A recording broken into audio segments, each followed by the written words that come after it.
वंशी विभूषितकरान् नवनीरदाभात्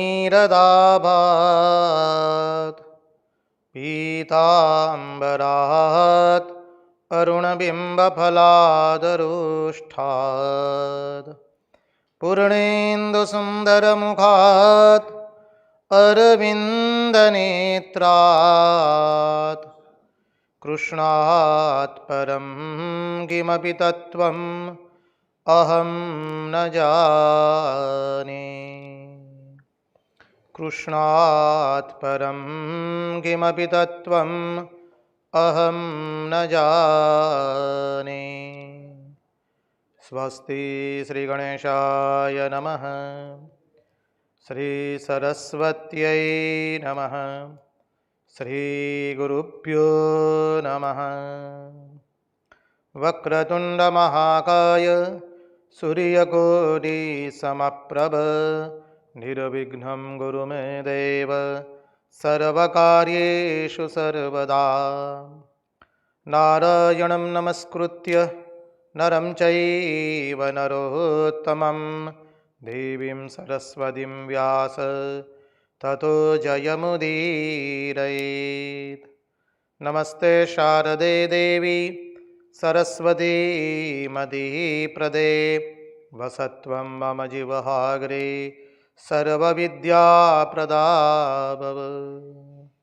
गुरुर्ब्रह्मा गुरुर्विष्णु गुरुर्देवो महेश्वरः गुरुर्साक्षात् परब्रह्म तस्मै श्रीगुरवे नमः।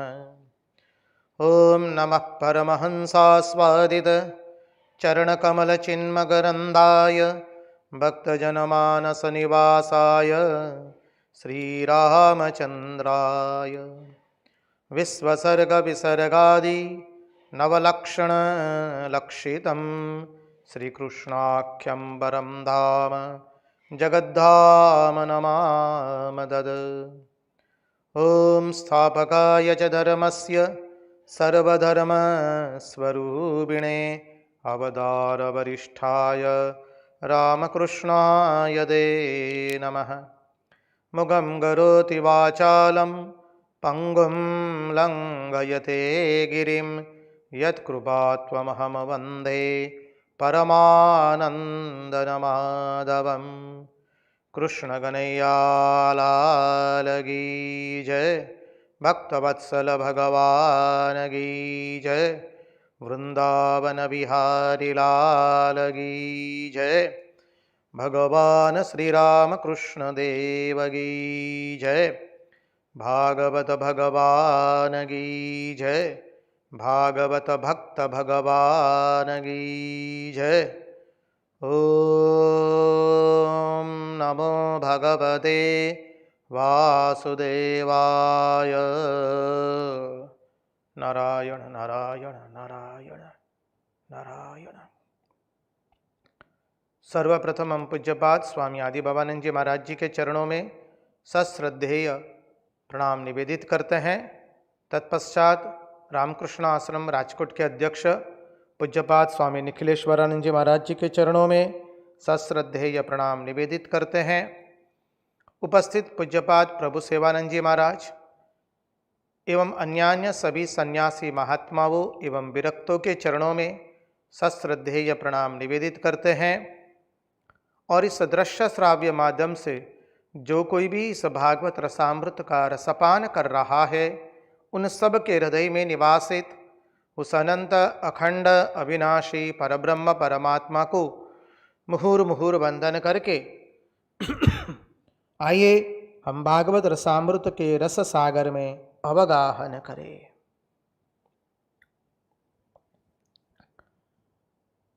यस्वानुभावमखिल श्रुतिसारमेकम् अध्यात्मदीपमतितीर्षतां तमोन्दम् संसारिणां करुणयाः पुराणगुह्यं तं व्याससूनुमुपयामि गुरुं मुनीनां। कृष्णाय वासुदेवाय हरये परमात्मने प्रणतक्लेशनाशाय गोविंदाय नमो नमः। नारायण नारायण नारायण नारायण।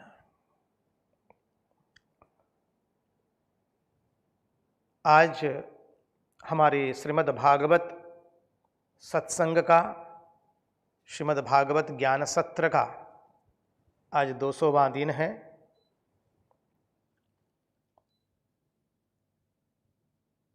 हमारे लिए तो ये सबसे बड़ी भाग्य की बात है। हमारे पास इस आनंद का वर्णन करने के लिए कोई शब्द नहीं है। जैसे पूज्यपाद प्रभु सेवानंद जी महाराज ने बताया कि 3 दिन के लिए भागवत कथा का आयोजन हुआ था। पूज्यपाद निखिलेश्वरानंद जी महाराज जी ने बताया वो भी रद्द करना पड़ा था, एक कोविड-19 पैंडेमिक के कारण, वैश्विक महामारी के कारण। फिर कैसे भगवान ने ये सत्संग 16 या 18 अप्रैल से शुरू करवाया और निरंतर चल रहा है। जैसे पूज्यपाद निखिलेश्वरानंद जी महाराज ने कहा, हमने जब रद्द किया तब भगवान मन ही मन हंस रहे कि देखिए हम आपको भागवत सुनाते हैं। बात सही है। हमारे भगवान जो है कर्तुम अकर्तुम अन्यथा कर्तुम सर्व समर्थ है। हमने भी कभी नहीं सोचा था कि हम इस तरह से कभी भागवत कर पाएंगे। ये हमारे लिए भी अविस्मरणीय है। हम सत्य कहते हैं, जब शुरू हुआ तब कभी हमने चिंतन नहीं किया था कि सप्ताह तक चलेगा या 15 दिन तक चलेगा, पाक्षिक होगी या 1 माह की होगी, कुछ भी नहीं सोचा था। हमारा अध्यात्म शास्त्र आचार्य गुरुवर्य सभी लोग एक स्वर से कहते हैं, अध्यात्म मार्ग में जो बिना कुछ तय किए होता है वह दैवी इच्छा से ही होता है और भगवान ही करवाते हैं। हमने भी कभी जीवन में नहीं सोचा, जब शुरू हुआ था तभी भी कभी नहीं सोचा ये भगवान कराए जा रहे। ये जगन्नाथ जी का रथ है, वो अपने आप चलने वाला है। हम सब लोग भाग्यवान हैं, बस हम इतना ही जानते हैं।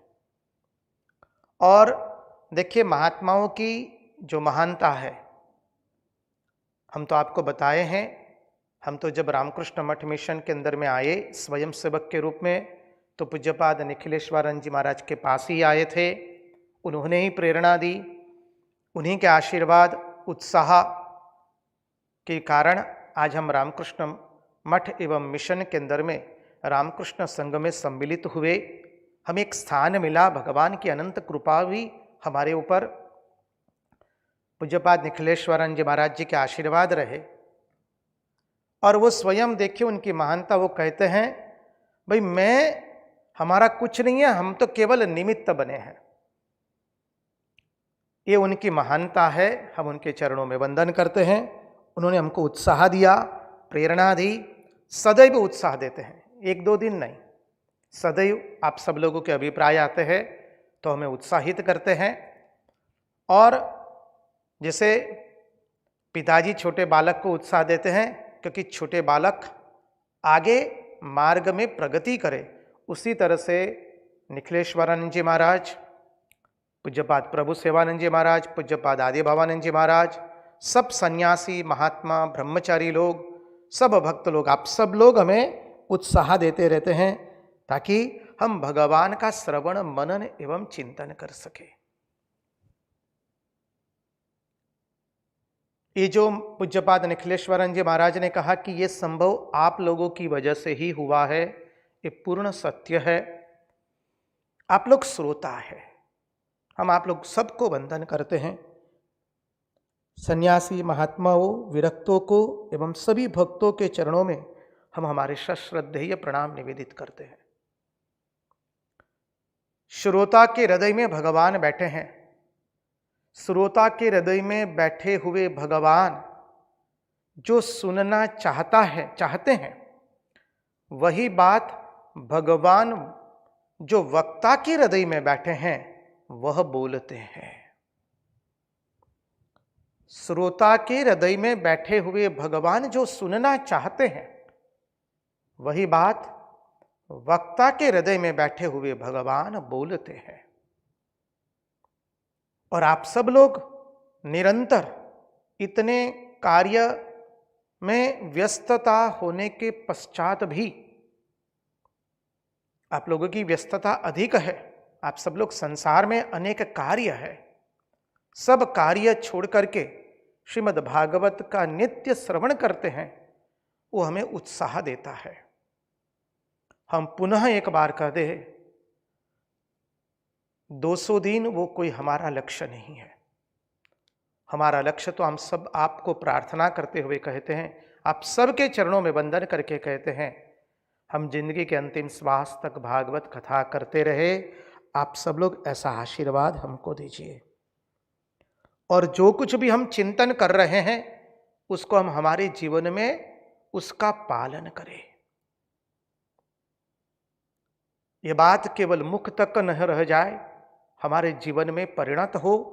हम आप सब सन्यासी, महात्मा, विरक्त लोग, सब भक्तों के चरणों में हृदय पूर्वक ये प्रार्थना हम प्रणाम सह निवेदित करते हैं। भगवदाकार वृत्ति बने, कृष्णाकार वृत्ति बने। जो दर्शन का हम चिंतन करते, जो चिंतन का हम यहाँ दर्शन करते हैं, वो हम हमारे जीवन में परिणत करें, ऐसा आशीर्वाद दीजिए आप। हमारा लक्ष्य तो जीवन के अंतिम श्वास तक श्रीमद् भागवत कथा का चिंतन करते रहे, उसमें हमारे मन की मति, गति और रति लगी रहे। पुनः एक बार आप सबके चरणारविंदों में सश्रद्धेय प्रणाम निवेदित करके हमारे पूज्यपाद स्वामी आदि भवानंद जी महाराज, पूज्यपाद स्वामी अमृतानंद जी महाराज, पूज्यपाद स्वामी निखिलेश्वरानंद जी महाराज जैसे वरिष्ठ सन्यासी महात्माओं, सबके चरणों में वंदन करके हम भागवत की कथा में अवगाहन करें।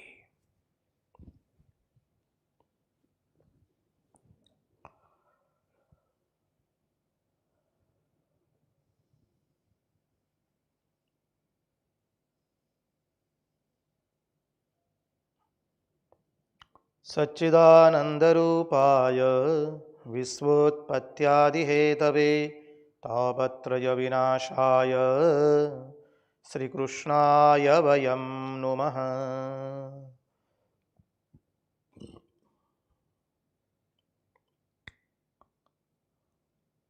चलिए हम परमहंस शिरोमणि भगवान शुकदेव जी महाराज जी के चरणों का आश्रय लेकर के एकादश स्कंद के अंतर्गत 10वें अध्याय में जो आत्म तत्व के बारे में अद्भुत चिंतन है उसमें प्रवेश करें। कल जो हम चिंतन कर रहे थे, जीव परतंत्र कब तक है, तो जीव परतंत्र कब तक है? जब तक जीव नाना उपाधियों से तादात्म्य करके बैठा है। जीव जब तक नाना उपाधियों से तादात्म्य करके बैठा है, तब तक जीव जो है परतंत्र है। अब नाना उपाधियां क्या है? जीव ने जब तय कर लिया कि मैं यह शरीर हूं, मैं अंतःकरण हूं, अर्थात मैं मन हूं, मैं बुद्धि हूं, मैं चित्त हूं, मैं अहंकार हूं, मैं हस्त हूं, मैं पाद हूं, मैं नासिका हूं, मैं नेत्र हूं, मैं कर्ण हूं इत्यादि। जब उस जीव ने अपने आप को मान लिया, उपाधियों से तादात्म्य कर लिया, मैं पुरुष हूं, मैं नारी हूं, मैं यह व्यवसाय करता हूं, यह कार्य करता हूं, मैं विद्वान हूं, मैं पंडित हूं, मैं सौंदर्यवान हूं, मैं धनवान हूं, मैं कीर्तिमान हूं। जीव जब इन उपाधियों से ग्रस्त हो जाता है, फिर जीव परतंत्र बन जाता है।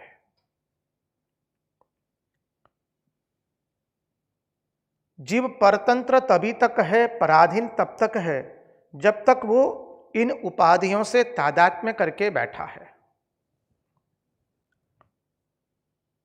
उदाहरण के रूप में देखा था, राज्य पूरा राजा का है। राजा ने अपनी खेत में किसानों को कुछ बोने के लिए इजाजत दी है, अनुमति दी है। किसान खेत में गेहूं, चावल, बाजरा, ज्वार, मकाई, सब्जियां, फल फलादि इत्यादि बोते हैं और राजा को लगान देनी पड़ती है। तो दूसरे की जमीन में एक तरह से राज्य तो आखिर में राजा का है। हम जमीन पर जो कुछ भी बोते हैं, दूसरे की जमीन को हमने अपनी जमीन बनाई। पूरा राज्य राजा का है। जीव जो है उसे समझना है कि समग्र जगत भगवान का है। अब राजा का राज्य, भगवान का समग्र जगत। उस राजा के राज्य में एक खेत में जीव ने अपना भाव किया, उपाधियों से युक्त हो गया, यह खेत मेरा है। तो हमने भी भगवान के राज्य में इस शरीर रूपी खेत को मान लिया कि यह शरीर मेरा है। इस शरीर की इंद्रियां मेरी है, इस शरीर के अंतःकरण मेरे हैं। परिणाम स्वरूप हमें लगान देनी पड़ती है, हम परतंत्र हो गए।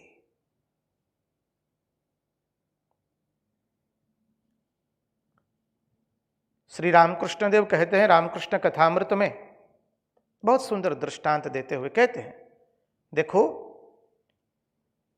जब किराए के मकान में रहते हैं,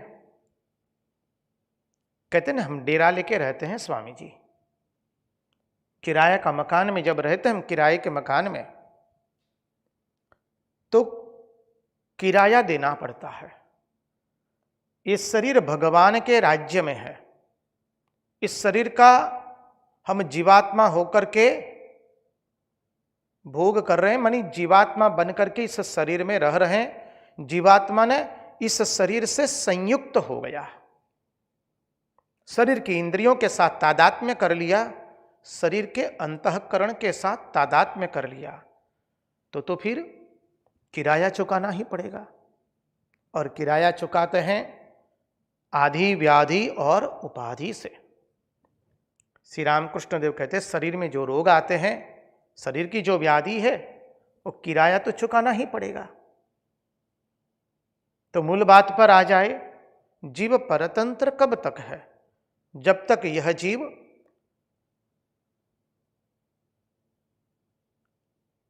गुण एवं इंद्रियों के साथ तादात्म्य न कर ले। अंतःकरण, इंद्रियां, ये जो अंतःकरण एवं इंद्रियां हैं वो गुणों के कार्य स्वरूप है। तो जीव जब तक इन अंतःकरण एवं इंद्रियों के साथ तादात्म्य करके अपने आप को उपाधियों वाला न मान ले, तब तक जीव स्वतंत्र है। और जब उसने मान लिया तब वो परतंत्र हो गया।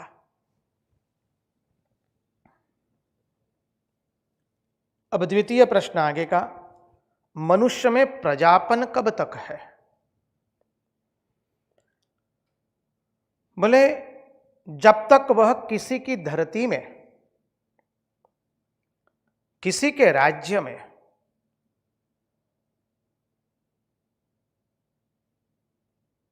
रहता है। हम जब तक किसी की धरती में रहते हैं, किसी के राज्य में रहते हैं, तब तक हम प्रजा है। उदाहरण के रूप में देखें तो यह आत्मा जब ईश्वर के द्वारा बनाई हुई सृष्टि में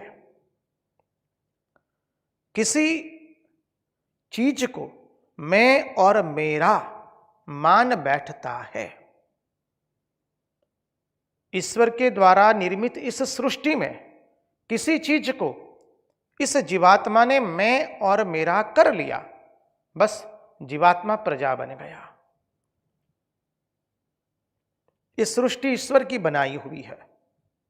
हम जानते हैं, सांख्य दर्शन के अनुसार हमने चिंतन किया था, एको हम बहुश्याम प्रजाएयम, मैं एक हूं उसका बहु बनूं। वह संकल्प जब उदित हुआ तो क्या हुआ? उस परम पुरुष के अंदर में जैसे 3 गुण जो समता में थे, वो 3 गुण में क्षोभ उत्पन्न हुआ, विचलन हुआ। परिणाम स्वरूप पहले महत्तत्व निकला, फिर महत्तत्व से अहंकार तत्व, अहंकार के 3 विभाग हुए, तामसिक, राजसिक एवं सात्विक। तामसिक अहंकार से पंच महाभूत एवं पंच तन्मात्राएं, राजसिक अहंकार से पंच ज्ञानेन्द्रियां, पंच कर्मेंद्रियां, सात्विक अहंकार से मन बुद्धि चित्त अहंकार एवं 10 इंद्रियों के 14 इंद्रियों के अधिष्ठान देवता, ये प्रकट हुए और 25वां तत्व प्राण तत्व जुड़ गया। तब परम मानी विराट पुरुष का उद्गम होता है। तो इस सृष्टि किसने बनाई है? ये परमात्मा की सृष्टि है। उसमें जीवात्मा किसी एक के साथ मैं और मेरा करके तादात्म्य हो गया, बस। ईश्वर के राज्य में यही है, ये पूरा जो जगत है वो ईश्वर का राज्य है। ये देह, अंतःकरण, इंद्रियां, ये सब कुछ ईश्वर के राज्य में है। और जीवात्मा ने इस ईश्वर के राज्य में मानी अर्थात देह के साथ, अंतःकरण के साथ, इंद्रियों के साथ तादात्म्य कर लिया, अर्थात मैं करके बैठ गया। मैं यह शरीर हूं, ये शरीर मेरा है, इंद्रियां मेरी है, अंतःकरण मेरा है, यह व्यक्ति मेरा है, यह वस्तु मेरी है, यह स्थान मेरा है। जब ये भाव आ गया जीवात्मा में तो परिणाम स्वरूप बस क्या हुआ? जीव में प्रजापन आ गया। और जब जीव में प्रजापन आया तो क्या हुआ? फिर वो सुख दुख के भोक्ता बन गया। जन्म मरण के चक्कर में बस घूमते रहने वाला हो गया, सुख दुख में आ गया, जन्म मरण में आ गया, ज्ञान अज्ञान में पटक गया। अब उसको डर लगने लगा कि मुझे किसी का वियोग न हो जाए, संयोग और वियोग में हो गया। जीवात्मा ने इस शरीर में मैं करके अपने आप को तादात्म्य कर लिया शरीर के साथ, बस। फिर क्या हुआ? ज्ञान अज्ञान, सुख दुख, जन्म मृत्यु, सब द्वंद्वों का वो भुगतने वाला, सब द्वंद्वों के भीतर में से पसार होने वाला वह बन गया, द्वंद्वों में फंस गया। तो इस जीव में प्रजापन भी कब तक है?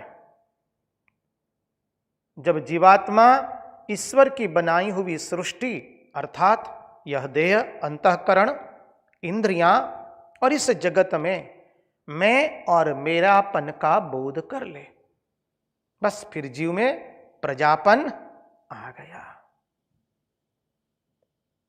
आगे का प्रश्न बहुत सुंदर है, ये वेदांत है।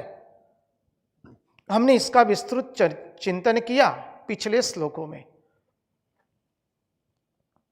अब आगे चले। आगे चिंतन है, ये जीव में परतंत्रता कब तक है? जीव परतंत्र कब तक है?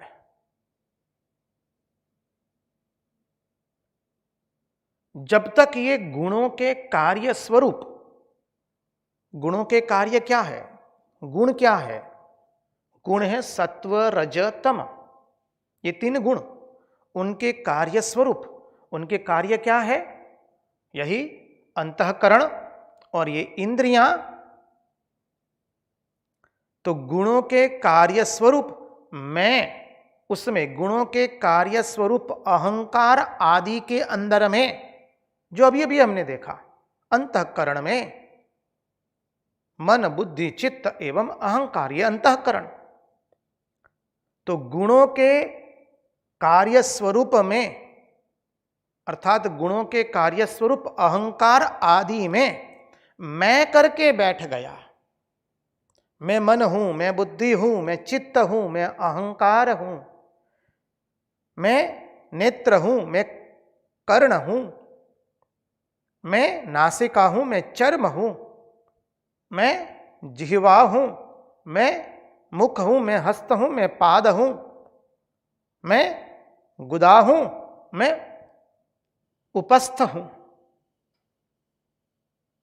यह भाव करके जब बैठ गया, जब तक वो इन गुणों के कार्य में मैं पना करके बैठा हुआ है, तभी तक वो नाना है। नाना है अर्थात अनेक है, परिच्छिन्न है, एक नहीं है।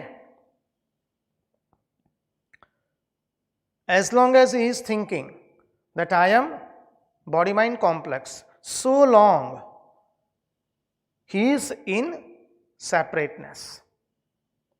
He thinks that I am separate from something, I am separate from somebody else, I am separate from everybody. तो जीव जब तक अपने आप को इस इंद्रियों वाला मानता है, अंतःकरण वाला मानता है, मानी मैं और मेरा करके बैठा है, तब तक वह परतंत्र है, तब तक वो कर्मों के अधीन हो जाता है। कर्तापन आ गया, और जैसे कर्तापन आया भोक्तापन अपने आएगा, अपने आप आवेगा। कर्ता एवच भोक्ता,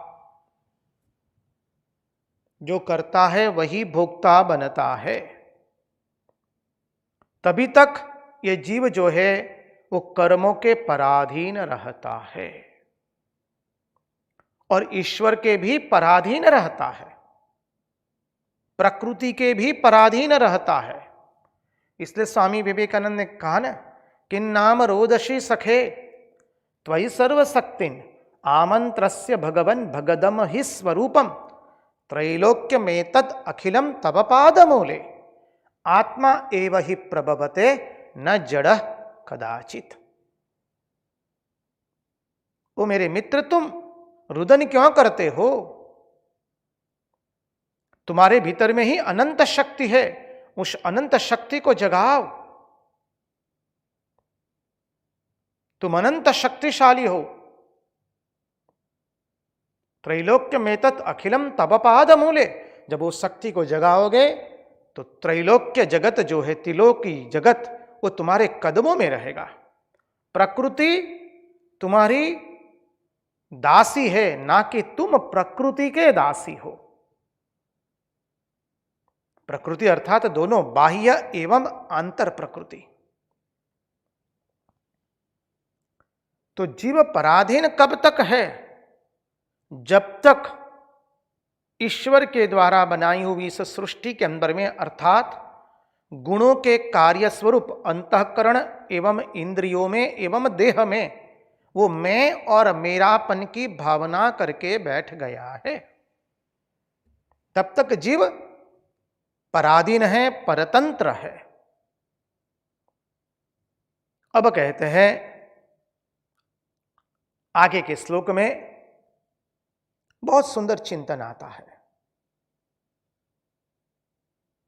यावदस्या स्वतंत्रत्वं तावदीश्वरतो भयं य एतत्समुपासिरंस्ते मुह्यन्ते सुचार्पिताः।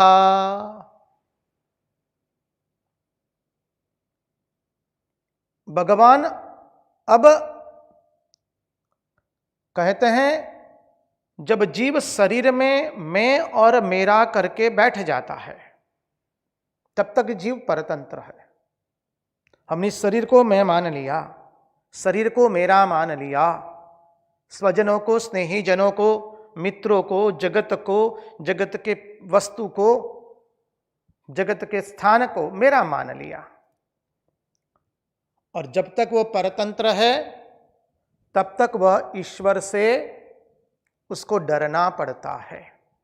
जीव जब तक परतंत्र है, तब तक उसे ईश्वर से डरना पड़ता है कि कभी वह हमें मौत न भेज दे, कभी हमें वियोग न करा दे किसी से, स्थान से, व्यक्ति से, वस्तु से, हमें कहीं आपत्ति न भेज दे। हम सब लोग दुख से घबराते हैं, वियोग से घबराते हैं, आपत्तियों से घबराते हैं, और शरीर को छोड़ दिया, अर्थात जैसे ही इस शरीर के अंदर में से मैं और मेरापन चला गया, बस दास कबीर ने जतन से ओढ़ी, कबीरदास कहते हैं ना, दास कबीर जतन से ओढ़ी, ज्यों की त्यों धर दीनी चदरिया, झीनी रे झीनी राम नाम रस भीनी, चदरिया झीनी रे। बहुत सुंदर भावार्थ है उसका। तो कहा जब इस शरीर में से हमारा ये मैं और मेरापन चला जाएगा तो क्या होगा? बस अब मृत्यु का डर नहीं रहेगा,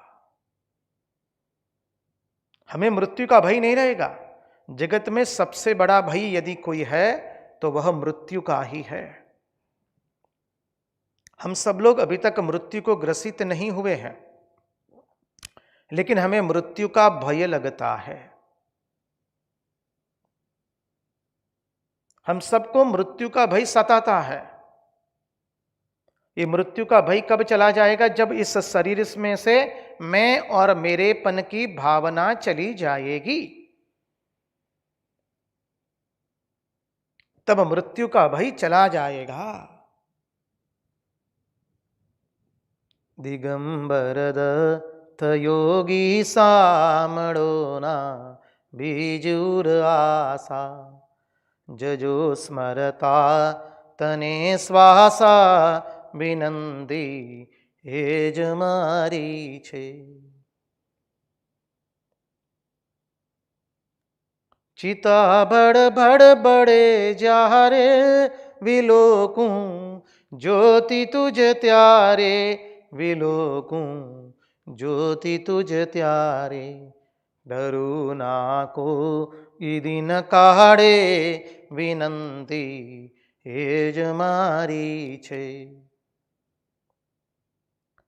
प्रभु मैं कभी डरू नहीं। पूज्यपाद रंगवदूत महाराज लिखते हैं, मेरी जब चिता जलेगी तब प्रभु मुझे तुम्हारे दर्शन हो,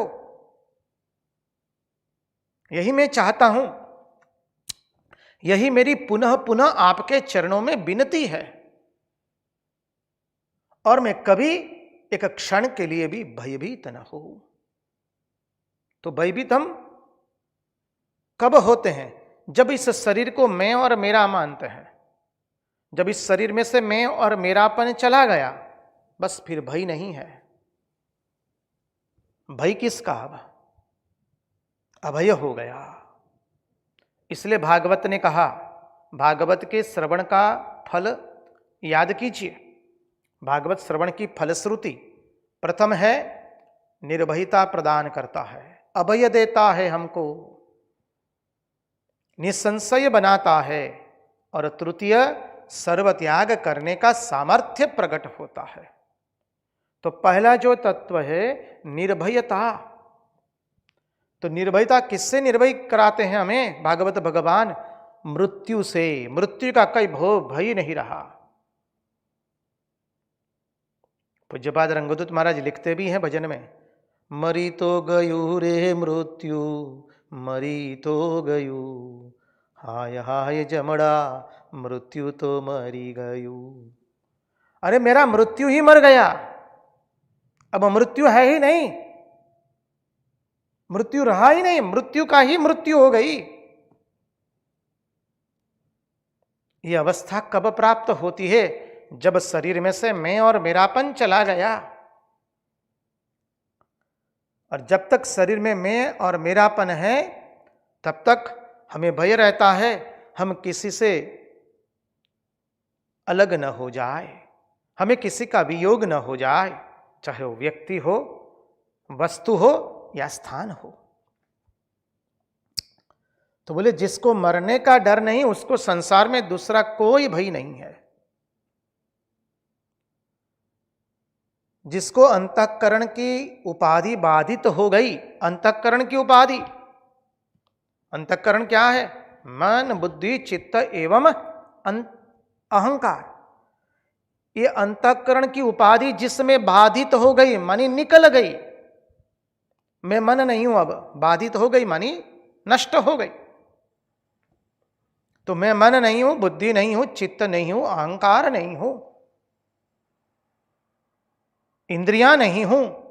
जब ये सब हो गया और जिसके जीवन में स्थूल सूक्ष्म एवं कारण शरीर, ये तीनों शरीरों में होने वाले कोई भी भोग के प्रति तनिक भी लेश मात्र भी आसक्ति नहीं है, स्पृहा नहीं है, इच्छा नहीं है। तीनों शरीर में होने वाले भोग, स्थूल सूक्ष्म एवं कारण, तीनों शरीर में होने वाले कोई भी भोग जो एक क्षण के लिए भी नहीं चाहता है, एक निमेष के लिए भी नहीं चाहता है, उसकी स्पृहा तक नहीं है, उसकी इच्छा तक नहीं है, वही संसार में मुक्त हो गया है। मुक्त कौन है उसका वर्णन करते हैं। हम सब लोग मुक्ति प्राप्त करना चाहते हैं, इसलिए तो पूज्यपाद तुरानंद जी महाराज शास्त्र के इस श्लोक को पुनः पुनः उद्धृत करते रहते थे। जीवन मुक्ति सुख प्राप्ति हेतवे जन्मदारिदम आत्मना नित्य मुक्तेन न तो संसार काम्यया।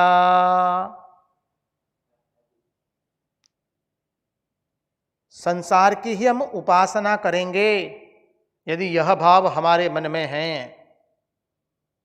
इस शरीर की उपासना करते रहेंगे, शरीर के भोगों की उपासना करते रहेंगे, पंच तन्मात्राओं से जो सुख प्राप्त होता है उसका उपभोग करते रहेंगे। ज्ञानेन्द्रियों कर्मेंद्रियों को जहां पर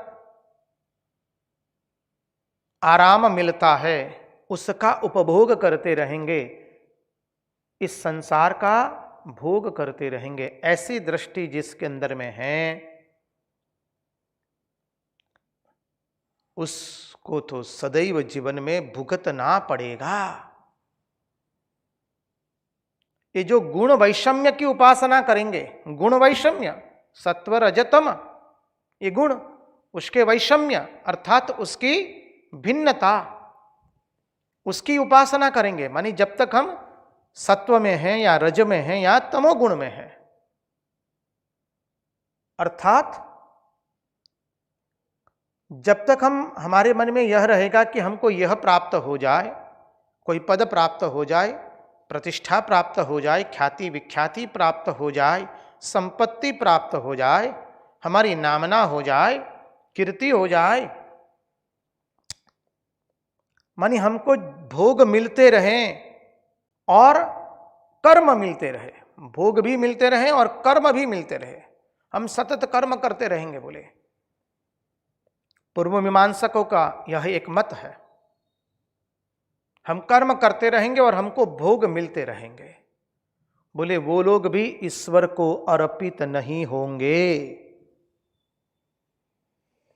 जो जीवन में सदैव यही चाहते हैं कि हमें कर्म प्राप्त होते रहे और हम भोग को प्राप्त करते रहेंगे, वो लोग भी जीवन में कभी ईश्वर को अर्पित नहीं होंगे।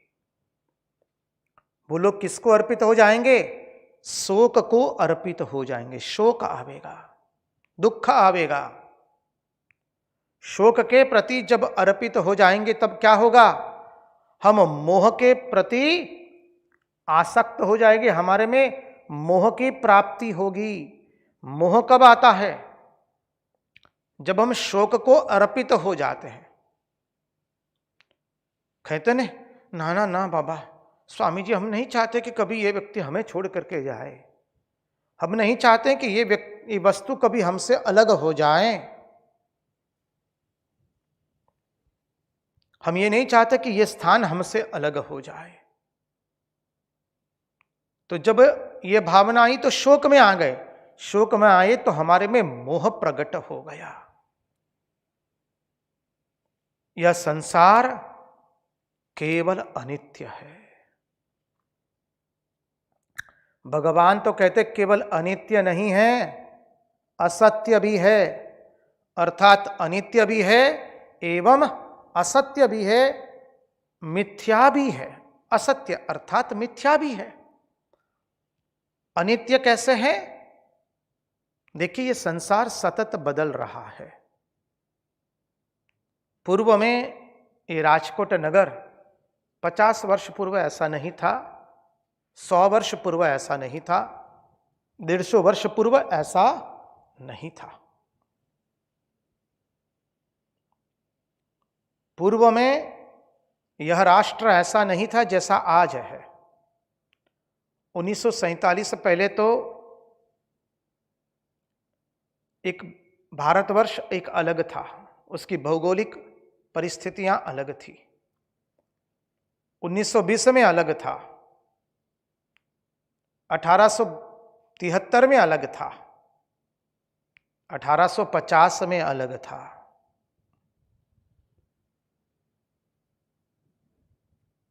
सतत बदलता रहता है। जो सतत बदलता रहता है वो क्या है? अनित्य है। इसलिए वेदांत के अंदर में अनित्य शब्द का अर्थ दूसरा होता है और असत्य शब्द का अर्थ भी दूसरा होता है।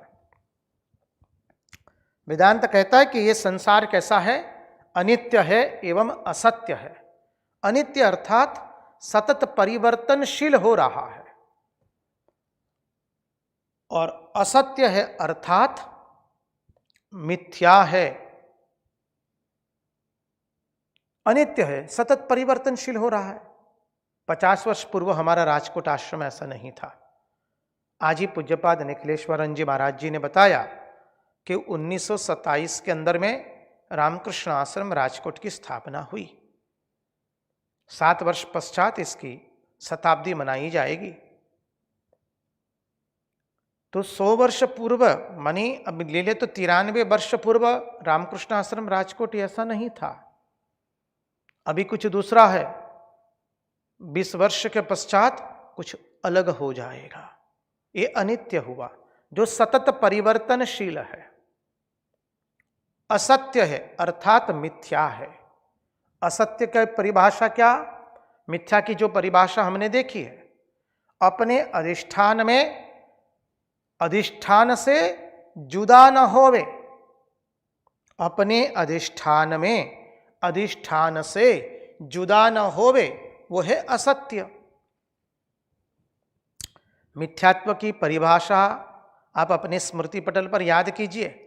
जिस अधिष्ठान में जिसका अत्यंताभाव हो, उसमें उसका भासना, वह है मिथ्यात्व। बालू के अंदर में जल का भासना, बालू अधिष्ठान, जल भासित हो रहा है, यद्यपि जल नहीं है,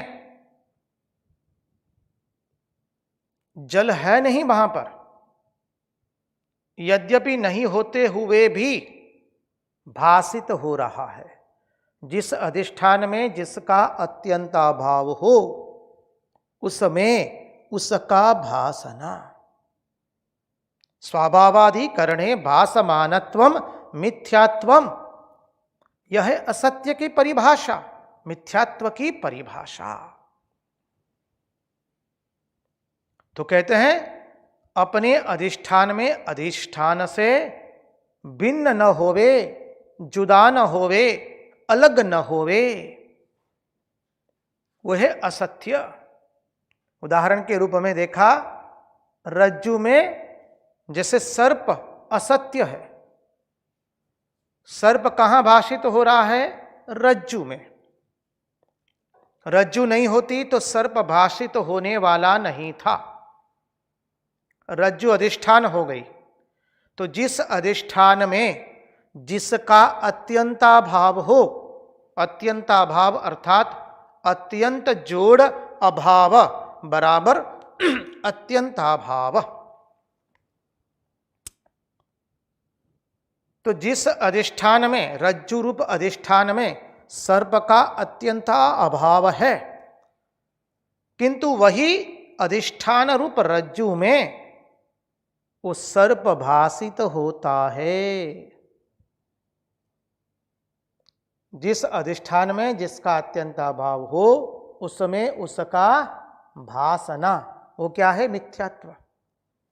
वैसे ही एकमात्र अधिष्ठान ईश्वर ही है, ब्रह्म है। उस ब्रह्म में ये जगत रूपी,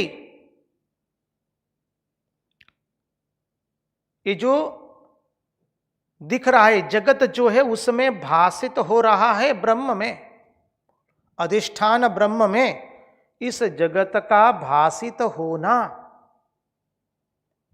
और ये जगत जो है अधिष्ठान से भिन्न नहीं है, अलग नहीं है।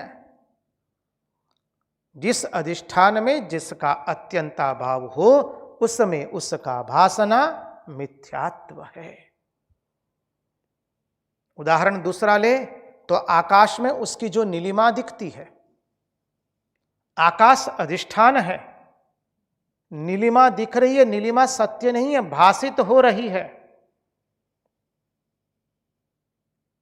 अधिष्ठान रूपी आकाश नहीं होता तो नीलिमा कभी भासित होने वाली नहीं थी।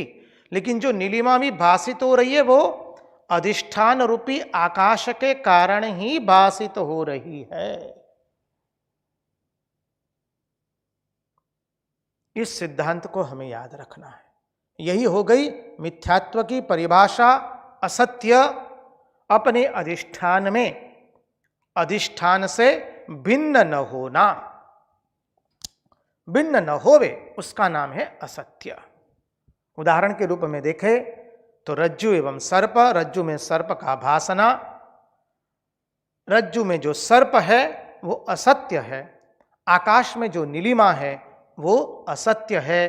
उसी तरह इस ब्रह्म में जो जगत है, जो भासित हो रहा है, वो मिथ्या है, असत्य है। इसलिए कहा ब्रह्म सत्य जगन मिथ्या। इसलिए कहा अधिष्ठान निष्ठा, अधिष्ठान निष्ठ अत्यंत भाव का, अत्यंता भाव का प्रतियोगी होना। शब्द प्रयोग पर ध्यान दीजिए। अधिष्ठान निष्ठ अत्यंता भाव का प्रतियोगी होना अर्थात मिथ्यात्व का लक्षण है। फिर कहते हैं एक रूप में न रहना, वो क्या हो गया? अनित्य। रूप सतत बदलता रहता है। नाम हजारों नामी एक, रूप करोड़ों रूपी एक। और एक रूप में न रहना वो अनित्य का लक्षण है। हम लोगों का किसी का एक रूप नहीं रहता है, रूप बदलता रहता है, जगत बदलता रहता है। तो यह प्रपंच केवल अनित्य ही नहीं है, बल्कि वास्तव में मिथ्या है, माया है, जादू का खेल है, मने है नहीं फिर भी दिख रहा है। बोले कैसे दिख रहा है? उसका चिंतन आगे के श्लोक में आता है। उस चिंतन में प्रविष्ट होने से पहले पूज्यपाद महाराज जी से नम्र निवेदन रहेगा, एक सुंदर भजन की प्रस्तुति करें, तत्पश्चात आगे के चिंतन में प्रवेश करेंगे। तेरे संग में रहेंगे ओ मोहना, तेरे संग में चलेंगे ओ मोहना, तेरे संग में रहेंगे ओ मोहना, ओ मोहना, ओ सोहना, ओ मोहना, ओ सोहना,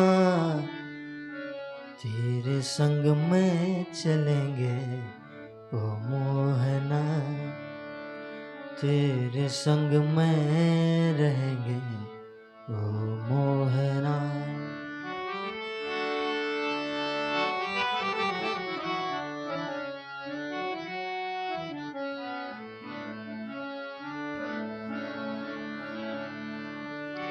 तुम चंदन बनो मैं पानी बनूं, तुम चंदन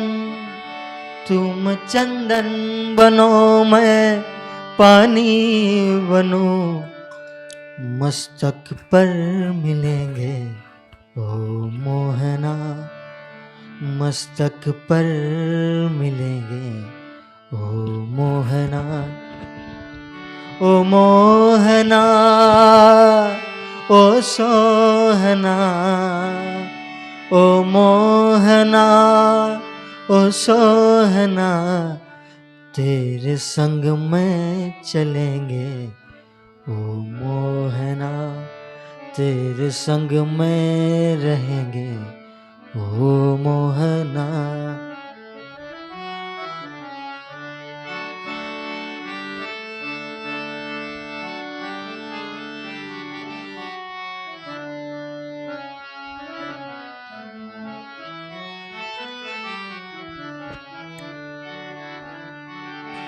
तुम पुष्प बनो मैं धागा बनूं, तुम पुष्प बनो मैं धागा बनूं, तुम पुष्प बनो, तुम पुष्प बनो मैं धागा बनूं,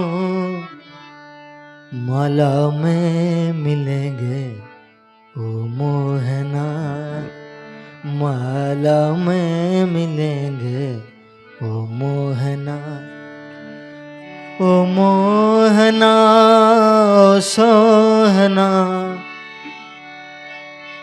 ओ मोहना, ओ सोहना, ओ मोहना, ओ सोहना, तेरे संग में रहेंगे ओ मोहना, तेरे संग में चलेंगे ओ मोहना।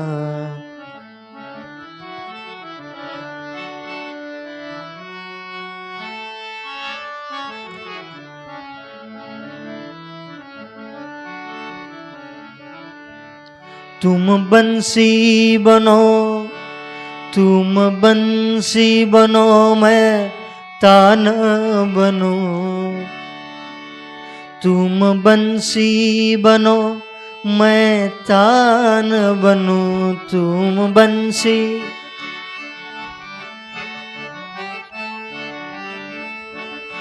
तुम बंसी बनो मैं तान बनूं, अधरों पे मिलेंगे ओ मोहना, अधरों पे मिलेंगे ओ मोहना, ओ मोहना, ओ सोहना, ओ मोहना, ओ सोहना, तेरे संग में रहेंगे ओ मोहना, तेरे संग में चलेंगे ओ मोहना।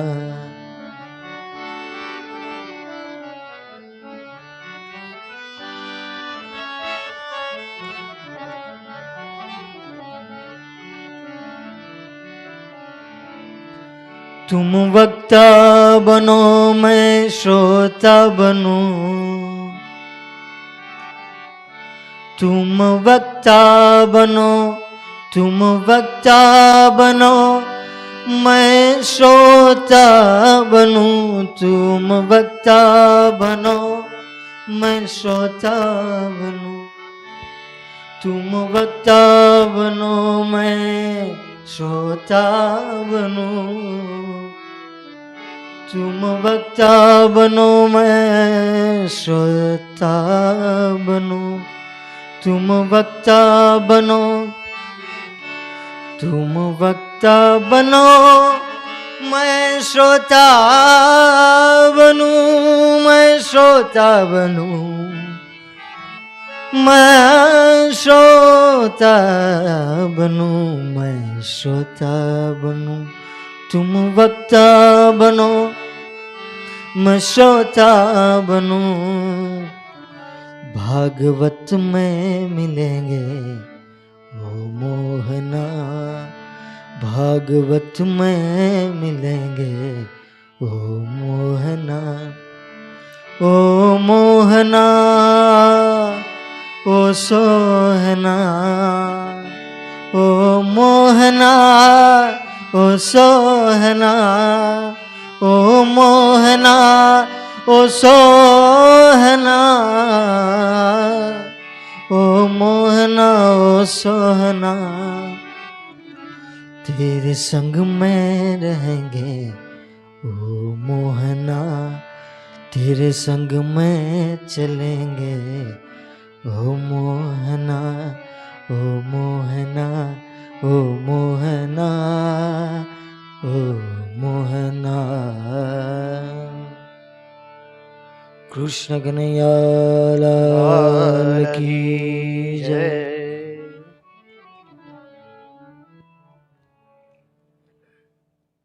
तो तेरे संग में रहेंगे ओ मोहना, तुम वक्ता बनो हम श्रोता बने और मिलेंगे भागवत में। देखिए भागवत भगवान हमारे पास इसी तरह से आ गए। हम तो आप सबको पुनः पुनः कह चुके हैं, हमारे भागवत के वक्ता केवल भगवान शुकदेव जी महाराज है। हम सब लोग श्रोता है, यहाँ कोई वक्ता नहीं है। वक्ता एकमात्र परमहंस शिरोमणि भगवान शुकदेव जी महाराज है। और हम जो कुछ भी बोलते हैं, भगवान हमसे जो कुछ भी बुलवा रहे हैं, उसमें हमारा कुछ भी नहीं है। हमारा तो यही भाव है। एक माई जा रही थी अपने सर पर टोपरी लिए, द्रुत वेग से जा रही थी। रास्ते में लोगों ने पूछ लिया मार्ग में, अरे माई कहाँ जा रही हो, क्या लेके जा रही हो, इतनी आनंदित हो? अरे आनंद समा नहीं रहा है, आनंद तो उमड़ रहा है। माही मोरे आनंद उर न समाए। आनंद जैसे व्यक्त हो रहा, इतना आनंद हो रहा है। लोगों ने पूछा कहाँ जा रहे हो माही, कहाँ जा रही हो, क्या लेके जा रही हो? बोले हम संतों का आदरामृत लेकर के जा रहे हैं। बोले संतों का आदरामृत? श्री कृष्ण का आदरामृत सुना है? बोले हाँ, ये तो संतों का आदरामृत है, संतों का जूठन है। जो संत महात्माओं ने, हमारे पूज्यपाद श्रीधर स्वामी हमारे मुख्य आचार्य है, पूज्यपाद श्रीधर स्वामी, पूज्यपाद वल्लभाचार्य जी महाराज, पूज्यपाद जीव गोस्वामी, रूप गोस्वामी, विश्वनाथ, पूज्यपाद विश्वनाथ चक्रवर्ती जी, पूज्यपाद डोंगरे जी महाराज, और जिनको हम भगवान का अवतार मानते हैं, जिनके चरणाश्रय में बैठ करके हमें भागवत का चिंतन करते हैं, ऐसे भगवान के भगवदावतार स्वरूप पूज्यपाद अखंडानंद सरस्वती जी महाराज,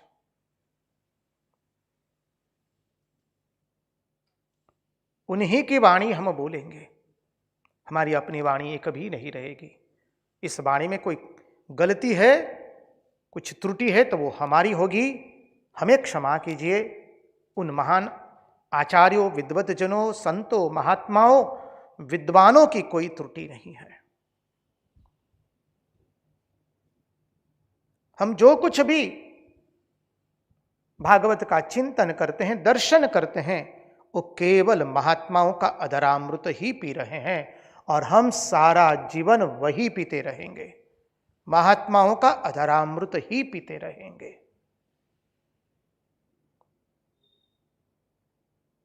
हमारा अपना कुछ नहीं होगा, हम केवल महात्माओं का अधरामृत पीते रहेंगे। आइए आगे के चिंतन में भगवान बहुत अद्भुत बात बताते हैं।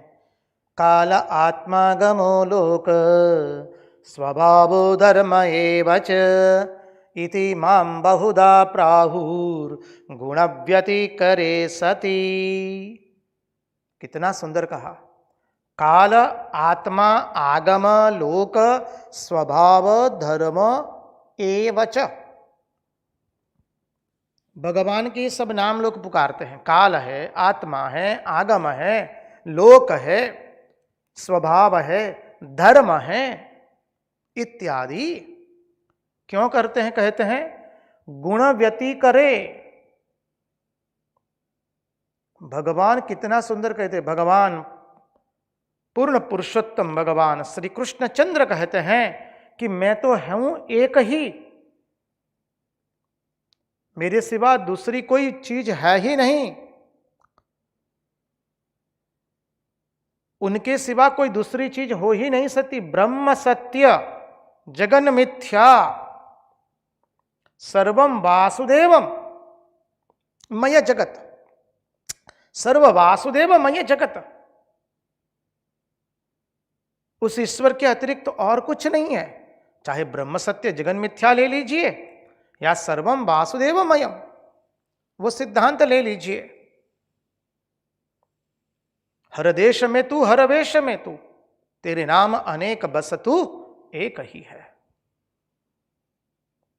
यह जो हमारा भागवत का प्रथम श्लोक है, जन्माद्यस्य यतोन्वयादितरतश्चार्थस्वभिज्ञस्वराट् तेने ब्रह्म हृदय आदि कवये मुह्यन्त यत्सूरयः तेजो वारि मृदाम यथा विनिमयो यत्र त्रिसर्गो मृषा धाम्ना स्वेन सदा निरस्तकुहकं सत्यं परम धीमहि। भगवान यहां पर यही कहते हैं, मैं हूं तो एक ही, कुछ अनेक नहीं हूं, मेरे सिवा दूसरी कोई चीज नहीं है। लेकिन कहते हैं गुण व्यतिकरे सती, अर्थात यह गुणों का जो मेला है, गुणों का मेल मिलाप। कौन से गुण?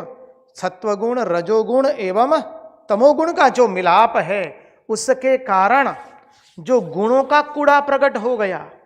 ये जगत क्या है? गुणों का कूड़ा है। वह ब्रह्म, शुद्ध ब्रह्म, उसने संकल्प किया, एकोहम बहुश्याम, माया का उल्लास हुआ, बस फिर इस सृष्टि का निर्माण हो गया। तो अंत में सृष्टि क्या है? उपमा दी महात्माओं ने, ये तो गुणों का कूड़ा है बस। तो ये गुणों के कूड़ों के कारण अर्थात सत्व रज तम और उनके कार्य हो गए अंतःकरण, देह, इंद्रियां आदि व्यवहारिक सृष्टि प्रकट हुई है गुणों के कारण। सही है? बोले तब मेरे ही नाम अनेक रख लिए गए हैं। इस जगत में जब गुणों के कूड़ों के कारण, ये जगत क्या है? गुणों का कूड़ा।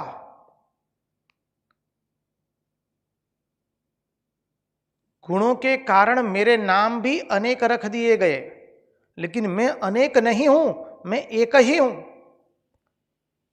कोई मुझे कहता है काल, कोई कहता है मुझे आत्मा, कोई कहता है मुझे लोक, कोई कहता है मुझे आगम, कोई कहता है मुझे स्वभाव, कोई कहता है धर्म इत्यादि। काल, आत्मा, आगम, लोक, स्वभाव एवं धर्म। बोले ये सब नाम हुए मेरे। कोई मुझे लोक कहता है, कोई मुझे काल कहता है, आत्मा कहता है, कोई मुझे आगम कहता है, कोई मुझे स्वभाव कहता है, कोई मुझे धर्म कहता है। मैं हूं तो अकेला, और मैं हूं एक ही, लेकिन और लोगों ने मेरे अनेक नाम दे दिए। नाम हजारों नामी एक, रूप करोड़ों रूपी एक। हूं अकेला मैं, और लोगों ने मेरे बहुत नाम रख लिए हैं। मैं हूं तो अकेला, मैं एक ही है परम तत्व। One is appearing as many, appearing as many. एक ही अनेक रूप में भाषित हो रहा है। इसलिए नाम ज्यादा होने से चीज ज्यादा नहीं है, नाम ज्यादा होने से व्यक्ति ज्यादा नहीं है। किसी एक सज्जन को किसी ने कहा कि ये हमारे पतिदेव है, किसी ने कहा ये हमारा सुपुत्र है, किसी ने कहा ये हमारे जमाई हैं, किसी ने कहा कि ये मेरे बड़े भैया है, किसी ने कहा ये मेरे बाबूजी है, किसी ने कहा ये मेरी मां है, किसी ने कहा ये हमारे मित्र है, किसी ने कहा ये हमारा सहाध्यायी है, किसी ने कहा ये हमारा ससुर है।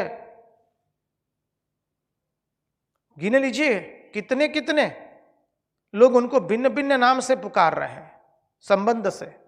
तो क्या वो अनेक हो गया? बिल्कुल नहीं, वो एक ही है।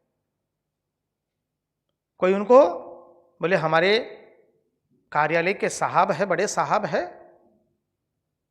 हमारे कार्यालय के ऊपरी अधिकारी है, इस तरह से पुकारा है। लेकिन व्यक्ति एक ही है। उसी तरह से परमात्मा है तो एक ही, लोग उनको भिन्न भिन्न नाम से पुकार रहे हैं। कौन सा नाम दिया पहले? काल, आत्मा, आगम, लोक, स्वभाव, धर्म एवच। पहला नाम दिया भगवान का काल। अब हम काल की गणना में अभी नहीं ले जाएंगे, आप वो दर्शन नहीं करेंगे हम लोग। काल की गणना कभी आप देखेंगे तो आप सबको स्वयं को प्रतीति हो जाएगी कि काल की गणना यदि हम भौतिक रूप से भी देखते हैं तो पता चलता है कि काल नित्य है। इसलिए भगवान कहते हैं मैं स्वयं हूं, मैं समय हूं, मैं काल हूं।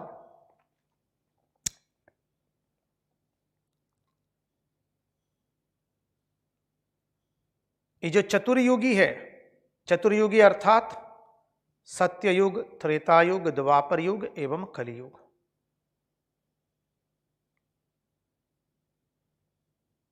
इस चतुर्युगी के वर्ष है। काल की गणना बहुत विस्तृत है,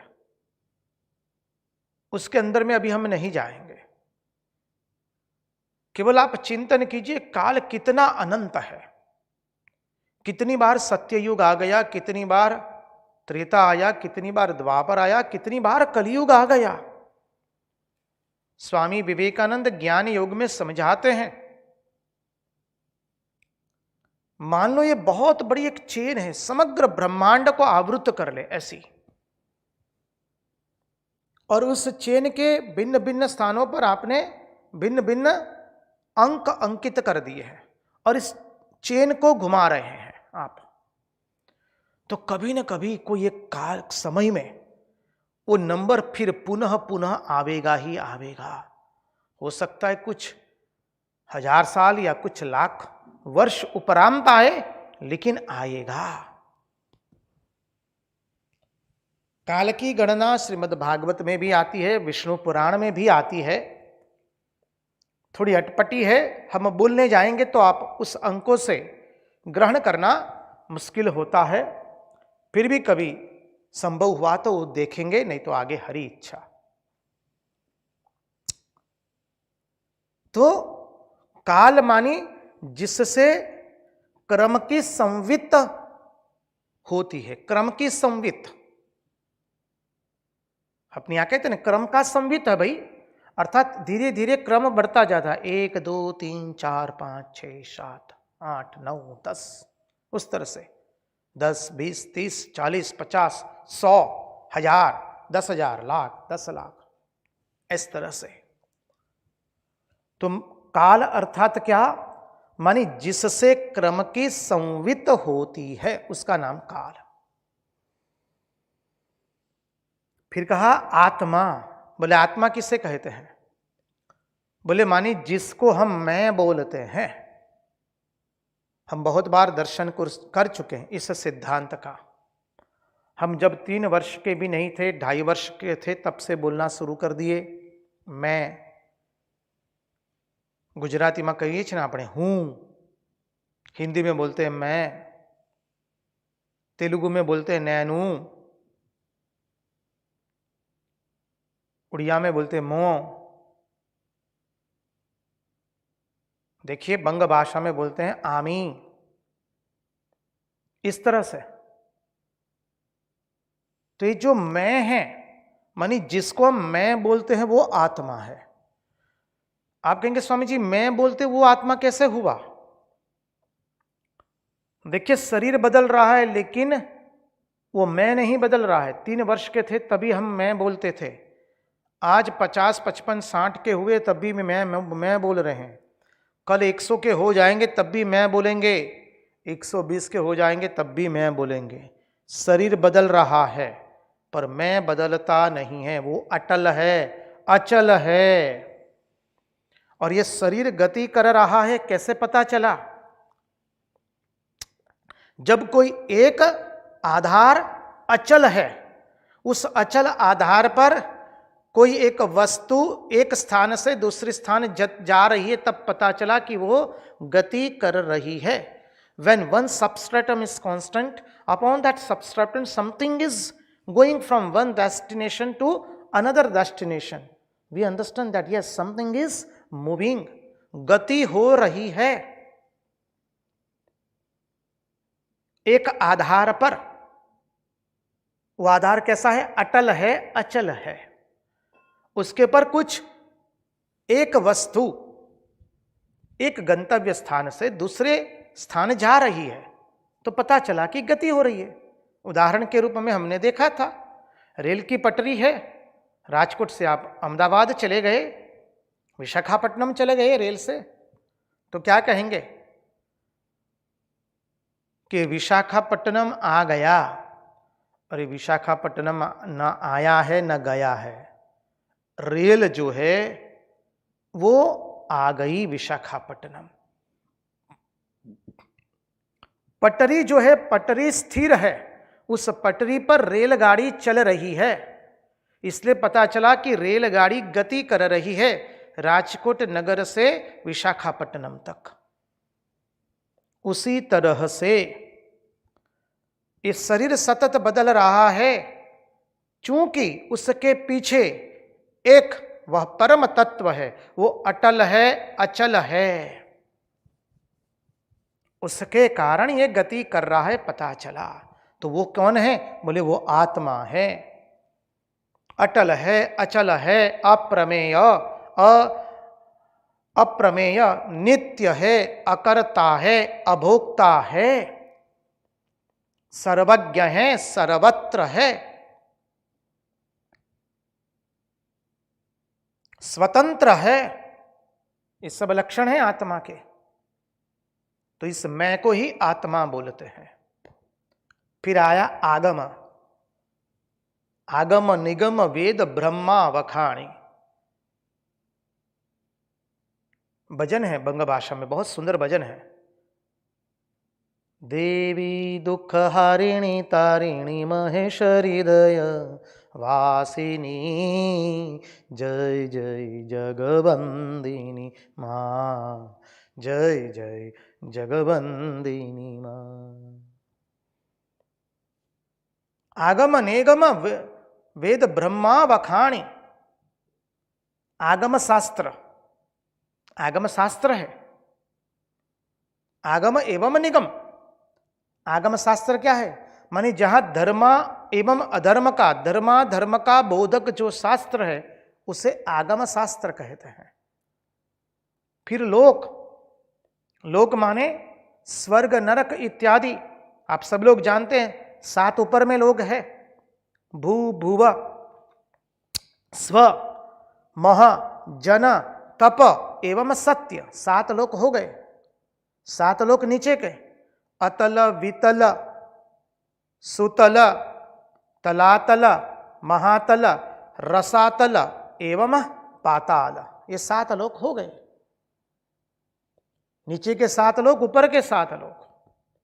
तो लोक कहते हैं, भगवान कहते हैं मेरा नाम है। फिर स्वभाव, बहुत अद्भुत नाम है, उसका तत्वार्थ हम कल देखेंगे।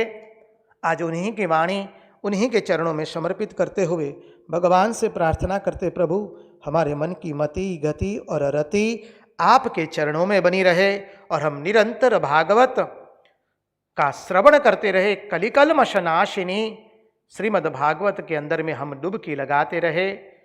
कृष्ण कन्हैया लाल की जय, भक्त वत्सल भगवान की जय, द्वारिकाधीश की जय, सब संतन की जय, सब भक्तन की जय।